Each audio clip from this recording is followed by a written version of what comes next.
In today's video, I'll teach you how to change display resolution in Windows 10 or 11. So first of all, what you have to do is simply right click on your home screen. After you do that, you'll be able to find various options over here. Right over here, you'll be able to find the option for display settings. Click on it.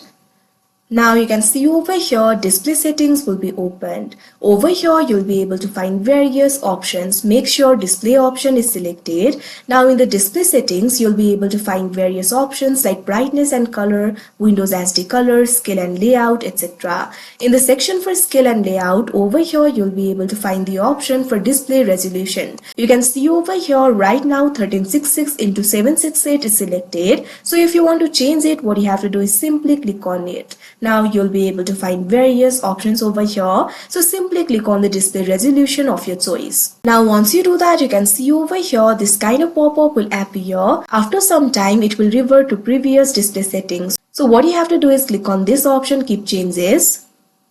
Now after you do that, you can see over here the display resolution will be changed. So that is how you change display resolution in Windows 10 or 11. I hope you found this video helpful. Thank you for watching.